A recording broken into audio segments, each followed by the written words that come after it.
मेरी बात सुनो। जी, अच्छा जी, तो हाँ, जैसे कि आप सबको पता है कि पिछले क्लास में हम BSN 6 semester post RN second semester के सब्जेक्ट बायोस्टैटिस्टिक्स के यूनिट नंबर 10 जो कि T test for two independent sample को हम डिस्कस कर रहे थे। तो इसमें हमसे एक एग्ज़ाम्पल रह गया था जिसको हम कवर करने वाले थे, लेकिन कुछ स्टूडेंट जो है वो कह रहे थे कि सर बस आज के लिए इतना काफ़ी है, तो फिर हमने वहाँ पर क्लास को स्टॉप कर लिया था। तो आज के लेक्चर में हम इस यूनिट नंबर 10 के पार्ट 3 को डिस्कस कर रहे हैं, जिसमें हम उस एग्ज़ाम्पल को जो है अंडरस्टैंड करने की कोशिश करेंगे और उस एग्ज़ाम्पल के ज़रिए जो टी टेस्ट है टू इंडिपेंडेंट सैंपल के लिए इसको अंडरस्टैंड करने की कोशिश करेंगे।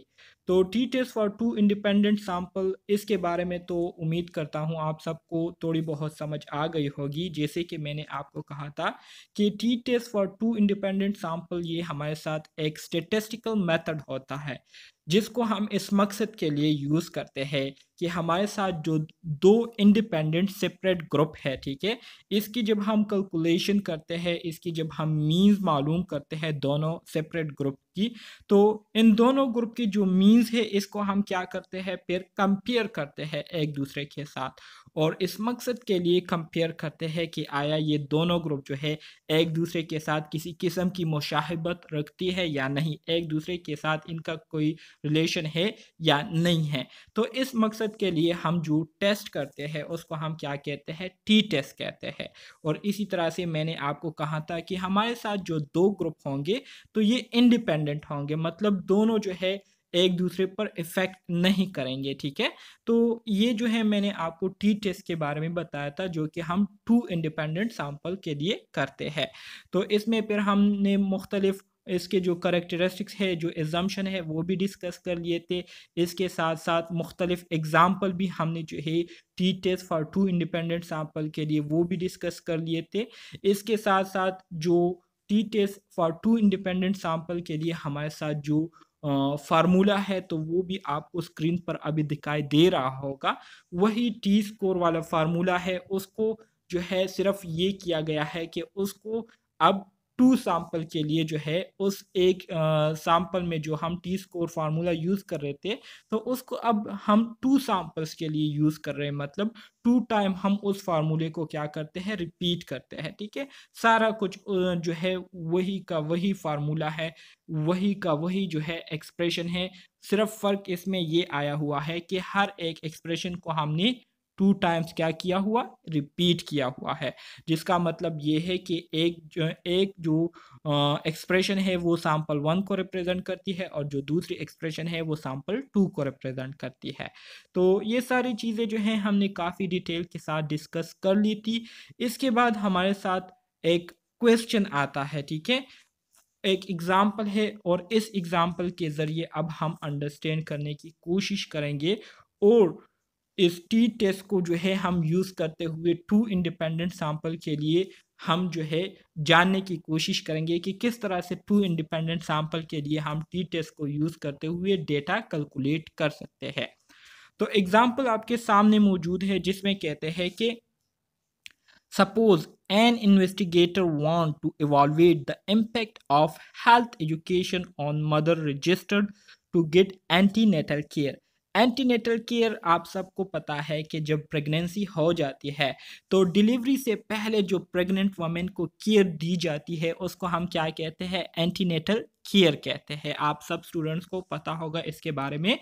सो मजीद कहते हैं कि ही आज 25 newly registering mothers pregnant for the first time and who have not received health education to fill out a questionnaires which test their knowledge about pregnancy. He wants to compare the knowledge of these mothers to those who have had a health education। अच्छा जी, इस पहले paragraph में ये कहते हैं कि एक investigator है, एक रिसर्चर है, वो जानना चाहते हैं कि हमारे साथ जो प्रेग्नेंट मदर्स होती है तो उनको एंटीनेटल केयर के बारे में उनके पास नॉलेज होती है या नहीं। तो इस नॉलेज को जो है जानने के लिए वो क्या करते हैं, एक एक्सपेरिमेंट करते हैं जिसमें वो क्या करते हैं, जिसमें वो एक सैंपल लेते हैं और इस सैंपल में 25 मदर्स होती है जो कि क्या होती है, प्रेग्नेंट होती है, ठीक है। अब ये 25 प्रेग्नेंट मदर जो है इन्होंने इसका जो है एक सैंपल बना लिया, ठीक है। और ये पहली टाइम जो है, फर्स्ट टाइम ये प्रेग्नेंट हुई है, इनकी प्रेगनेंसी जो है फॉर द फर्स्ट टाइम जो है ये हुई है। इसी तरह से who have not received health education to fill out a questionnaires, ठीक है। और इसी तरह से इनको जो है प्रेगनेंसी के बारे में भी किसी किस्म की एजुकेशन जो है वो नहीं दी गई है, ठीक है। और इसी तरह से इनको एक क्वेश्चनियर जो है वो दिया गया है। अब क्या होता है, which test their knowledge about pregnancy. इस क्वेश्चनियर्स के ज़रिए ये रिसर्चर क्या करना चाहते हैं, ये रिसर्चर जो है ये जानना चाहते हैं कि आया वो वमेन जिनको एंटीनेटल केयर के बारे में एजुकेशन ना दी गई होती है, तो आया उनके पास इतनी नॉलेज है कि वो एंटी नेटल केयर के बारे में जो है वो जानते हो, या उनको पता हो कि किस तरह से डिलीवरी से पहले अपना ख्याल रखा जाता है, या क्या क्या चीज़ें जो है उसका हमने ख्याल रखना होता है। तो इन लोगों को जो है एक क्वेश्चनियर दिया गया है। इसी तरह से इनके साथ जो है एक दूसरा सैंपल लिया है और वो भी 25 प्रेग्नेंट वमेन पर मुश्तमिल है। लेकिन इस पहले वाले सैंपल और दूसरे वाले सैंपल में फ़र्क ये है कि जो पहला वाला सैंपल है इसमें जो 25 प्रेग्नेंट वमेन हैं, तो इनको एंटीनेटल केयर के बारे में किसी किस्म की एजुकेशन जो है वो नहीं दी गई है। जबकि हमारे साथ जो दूसरा सैंपल है, ठीक है, जिसमें हमारे साथ 25 प्रेग्नेंट वमेन मौजूद है, तो इनको जो है एंटीनेटल केयर के बारे में ऑलरेडी जो है वो एजुकेशन दी गई है, ठीक है। अब ये क्या कहते हैं, ये मज़ीद कहते हैं कि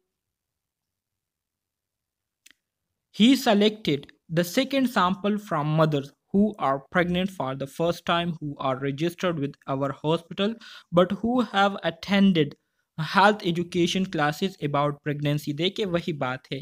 फिर इसी तरह से इन्होंने क्या किया, दूसरा सैंपल सेलेक्ट किया जिसमें भी क्या है, जिसमें भी उतनी ही तादाद में क्या है, प्रेग्नेंट वमेन है, लेकिन इनको जो है प्रेगनेंसी के बारे में एजुकेशनल क्लासेस जो है वो दिए गए हैं। We give the same questionnaire, और इसी तरह से इन्हीं प्रेग्नेंट वमेन को भी वही सेम क्वेश्चनर जो है वो दिया गया है। इनसे जो है मंदरजा झेल क्वेश्चन जो है वो पूछे गए हैं, ठीक है। तो अब हम क्या करेंगे, अब हमारे पास जो सिनेरियो यहाँ पर बनता है तो वो कुछ इस तरह बनता है। बेसिकली ये सारा जो किस्सा मैंने आपको सुनाया, तो इस सारे किस्से का बुनियादी मकसद क्या है? इस सारे किस्से का बुनियादी मकसद ये है कि वो प्रेग्नेंट वमेन जिनको हेल्थ के बारे में एजुकेशन नहीं दी गई होती, तो क्या वो उन वमेन से बेहतर है, मतलब उन 25 वमेन से बेहतर है जिनको प्रेगनेंसी के बारे में एजुकेशन दी गई होती है, तो उनसे बेहतर है या नहीं? तो इसको जानने के लिए अब हम क्या करेंगे, कैलकुलेशन करेंगे और टी टेस्ट स्टेटिस्टिक्स को हम क्या करेंगे, यूज़ करेंगे। डेटा जो है वो हमारे साथ ऑलरेडी यहाँ पर दिया गया है, क्वेश्चन अभी ख़त्म नहीं हुआ है, ठीक है, ये वही क्वेश्चन है। Is there is a difference in the knowledge about pregnancy between these two group.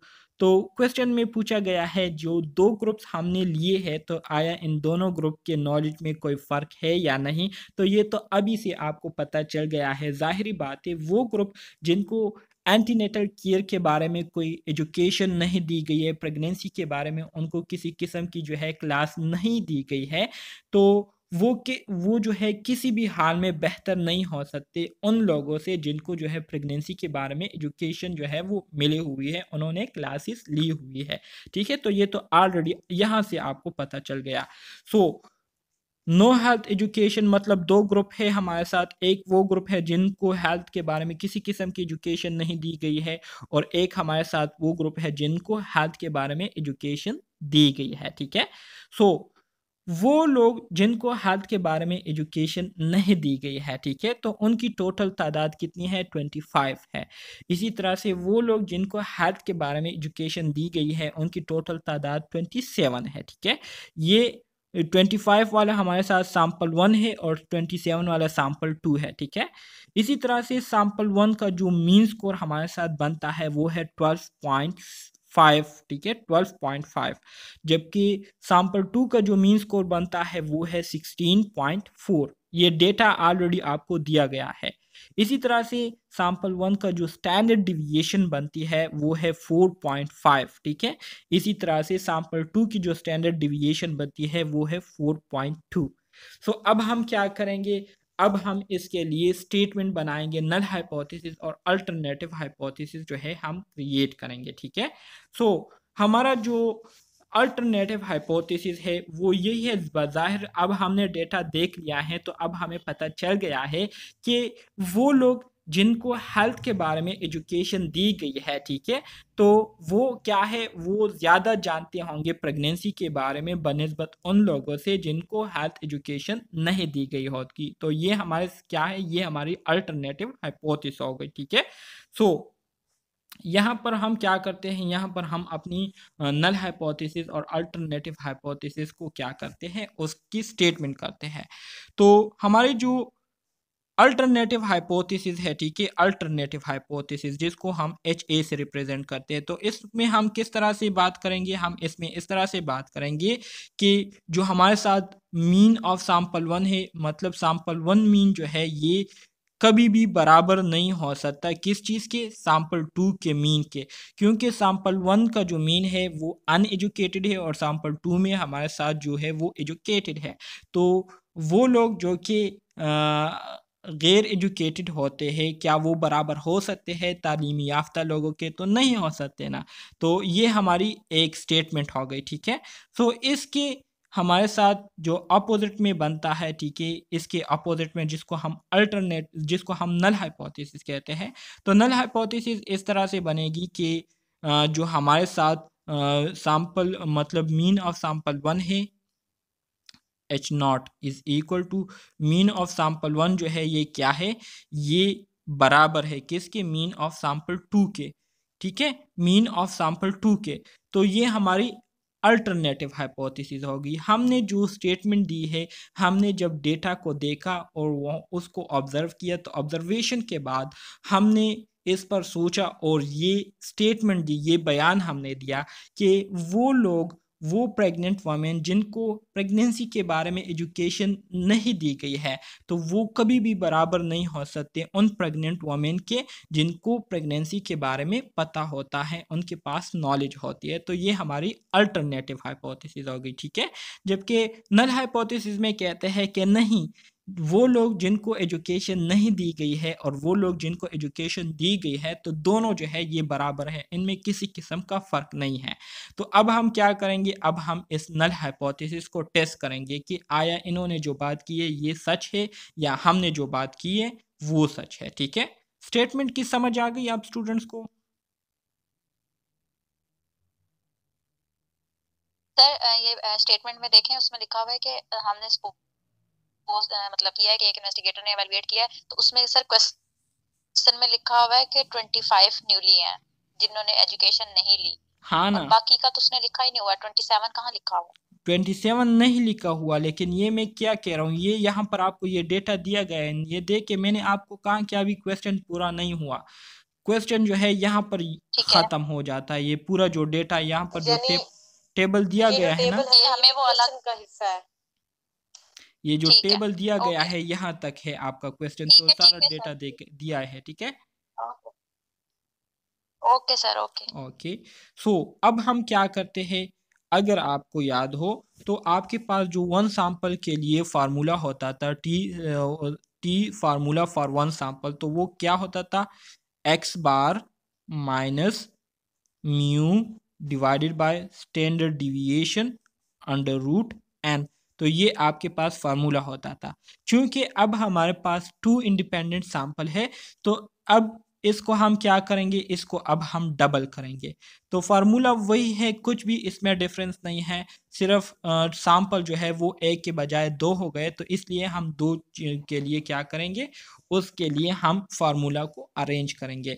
तो ऑलरेडी आपको पता होना चाहिए कि जो कॉन्फिडेंस इंटरवल है, सॉरी लेवल ऑफ सिग्निफिकेंस है, वो हमारे साथ क्या है, 0.05 है। मतलब 5 है, उसको 100 पर डिवाइड करेंगे तो आपके पास लेवल ऑफ सिग्निफिकेंस जो है वो आ जाएगी 0.05, ठीक है। सो अल्फ़ा जो है आपके पास 0.05 आ जाती है। तो आपके पास ये फार्मूला ऑलरेडी दिया गया है। इस फार्मूले को आप देखिए, T is equal to x1 minus x2, x1 minus x2, x1 mean sample 1 की जो मीन है और x2 मीन सैंपल 2 की जो मीन है, ठीक है। फिर इसी तरह से हमारे पास क्या है, under root pool of standard deviation square into 1 divided by n1 plus 1 divided by n2। तो ये फार्मूला जो है ऑलरेडी मैंने आप स्टूडेंट्स के साथ इसको शेयर किया हुआ है। इसकी समझ आ रही है ना। तो इसी तरह से हमारे साथ जो पूल ऑफ स्टैंडर्ड डिविएशन है, ठीक है, इस इसकी जो एक्सप्रेशन है हमारे साथ वो क्या है, वो ये है कि n1 minus 1 into standard deviation 1 square plus n2 minus 1 into standard deviation 2 square, ठीक है। और इसी तरह से नीचे हमारे पास आ जाता है डिग्री ऑफ फ्रीडम, जो कि बराबर है किसके, n1 प्लस n2 माइनस 2, ठीक है। 2 क्यों लिखा है, क्योंकि हमारे साथ 2 सैंपल है, तो इसलिए हमने -2 लिखा हुआ है, ठीक है। तो सबसे पहले हम इस पूल ऑफ जो स्टैंडर्ड डिविएशन है, इससे हम क्या करेंगे, इसकी वैल्यू निकालेंगे। क्योंकि हमारे साथ फार्मूला में आप लोगों को ये नज़र आ रहा होगा, जिसको मैं ग्रीन लाइन से सर्कल कर रहा हूँ, ये एक्सप्रेशन दिया गया है। तो इसकी वैल्यू सबसे पहले हम निकालेंगे, क्योंकि इसकी वैल्यू हमारे पास नहीं है, तो इसलिए इसकी वैल्यू निकालेंगे ताकि हमारे पास सारे जो एक्सप्रेशन है वो पूरे हो जाए, ठीक है। सो इसका जो फार्मूला है वो नीचे आपको मैंने ये ब्लू लाइन से सर्कल कर लिया है, ये इसका फार्मूला है। इसको हम पूल ऑफ स्टैंडर्ड डिविएशन कहते हैं, ठीक है। अब x1 हमारे साथ क्या है, x1 हमारे साथ क्या है, x1 की वैल्यू क्या है, x1 की वैल्यू हमारे पास 25 है। तो 25 से आप 1 को माइनस करेंगे, ठीक है। इसी तरह से स्टैंडर्ड डिविएशन हमारे पास क्या है, स्टैंडर्ड डिविएशन जो है ऑलरेडी आपको बताई गई है सैंपल 1 की, कि वो क्या है, 4.5 है, ठीक है, 4.5 है। सो होल स्क्वायर है उसके ऊपर। इसी तरह से आपके पास फिर सैंपल 2 की जो सैंपल साइज है, ठीक है, सैंपल 2 की सैंपल साइज आपके पास कितनी है, 27 है ना। तो 27 से आप 1 माइनस करेंगे, आपके पास आएगा 26। और इसी तरह से उसका जो स्टैंडर्ड डिविएशन है वो आपके पास क्या है, 4.2 होल स्क्वायर है। इसी तरह से 25 प्लस 27 माइनस 2, मतलब n1 प्लस n2 है। तो n1 की जगह सैंपल साइज n1 क्या है, 25 है, और n2 की सैंपल साइज क्या है, 27 है। तो 25 प्लस 27 52, 52 से आप 2 को माइनस करेंगे तो 50 आ जाएगा। तो इसी तरह से जब आप ये पूरी कैलकुलेशन कर लेते हैं, तो इससे आपके पास जो वैल्यू आती है वो किसके बराबर है, वो 18.89 के बराबर है। तो इसका मतलब ये है कि हमारे साथ जो पूल ऑफ स्टैंडर्ड डिविएशन है उसकी वैल्यू अब क्या आ गई, हमारे साथ 18.89 आ गई है, ठीक है।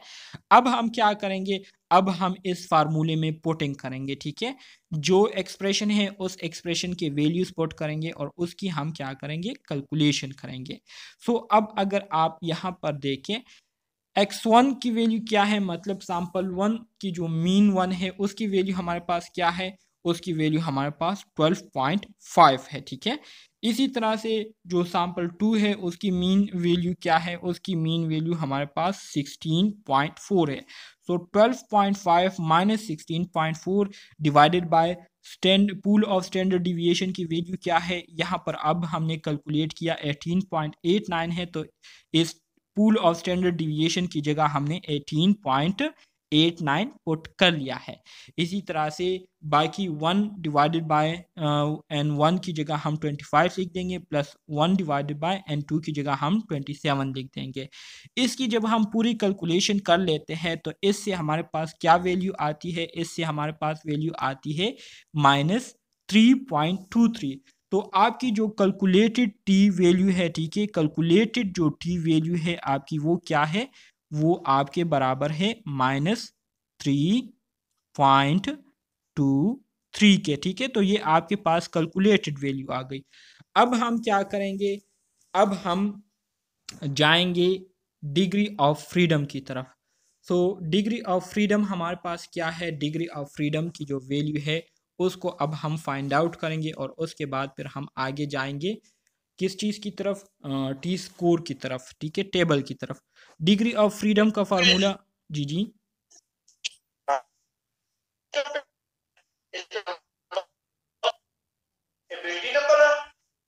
की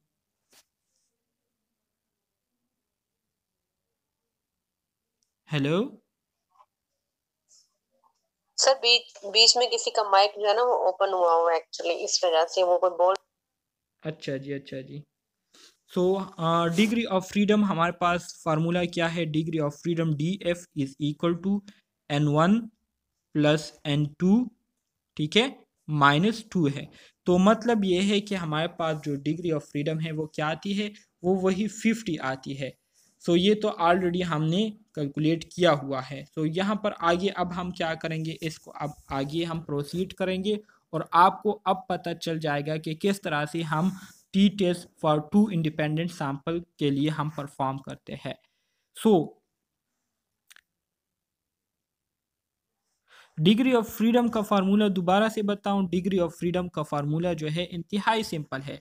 एक सैंपल के लिए हम जो डिग्री ऑफ फ्रीडम का फार्मूला यूज़ करते थे वो क्या हुआ करता था? n-1 हुआ करता था। चूंकि अब हमारे पास 2 सैंपल है तो अब हम क्या करेंगे? D F is equal to N1 plus N2 और हमारे पास क्या आता है? -2 आएगा। तो ये आपके पास 2 इंडिपेंडेंट सैंपल के लिए जो डिग्री ऑफ फ्रीडम फार्मूला है वो ये है N1 प्लस N2 -2, ठीक है। N1 मतलब सैंपल साइज ऑफ 1, N2 मतलब सैंपल साइज ऑफ 2 एंड -2 का मतलब ये है, 2 का मतलब ये है कि हमारे साथ 2 सैंपल है तो इसलिए हमने 2 लिखा हुआ है, ठीक है। अच्छा जी, तो ये आपके पास वैल्यू आ गई -3.23। सो अब हम क्या करेंगे? अब हम कैलकुलेशन करेंगे। इसको मैं रिमूव करता हूँ थोड़ा सा।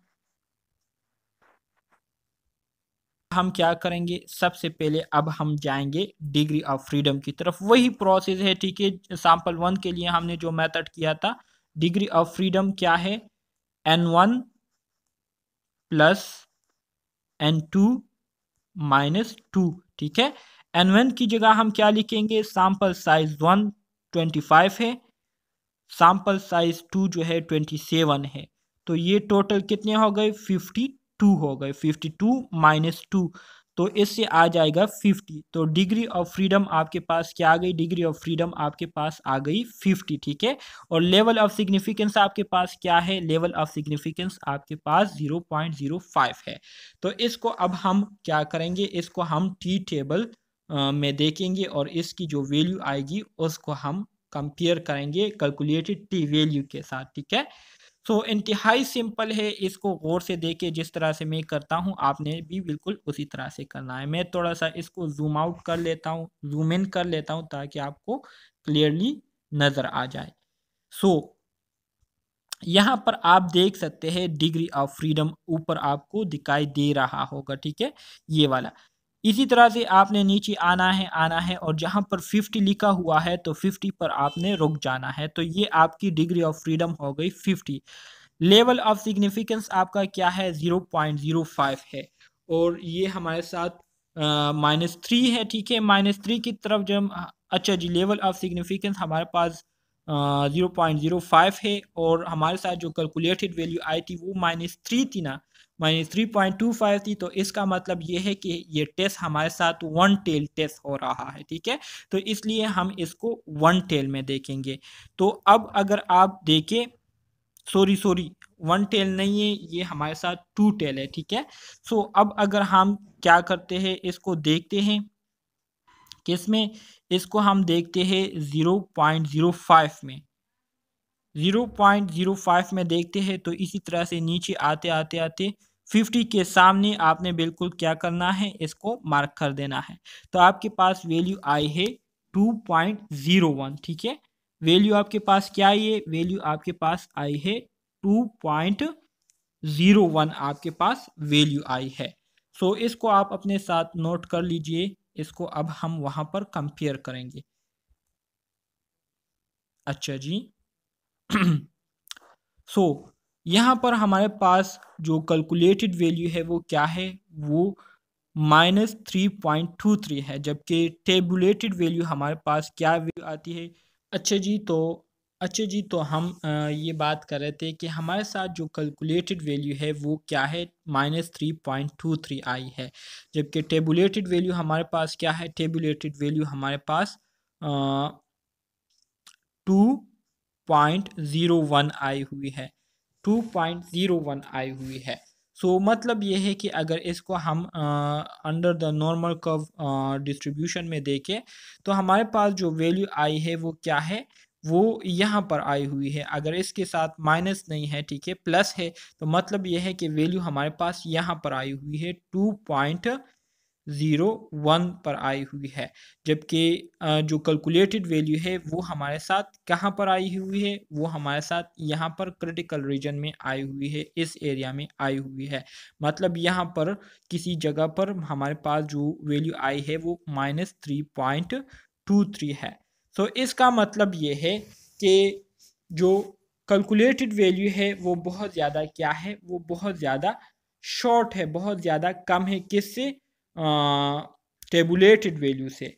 तो ऐसी कंडीशन में हम क्या करेंगे, ऐसी कंडीशन में जो नल हाइपोथेसिस है वो गलत साबित हो जाती है, क्योंकि जो नल हाइपोथेसिस है इसमें बात की गई थी कि हमारे साथ जो सैंपल 1 है, मतलब जो एजुकेटेड है और जो नॉन एजुकेटेड है, दोनों बराबर है। लेकिन यहाँ पर आप फ़र्क देख सकते हैं कि जो हमारे पास टेबुलेटेड वैल्यू आई है वो 2.01 है, मतलब प्लस में है, और जो कैलकुलेटेड वैल्यू है वो -3.23 आई है और लेफ्ट साइड पर आई है, मतलब वन टेल है, ठीक है।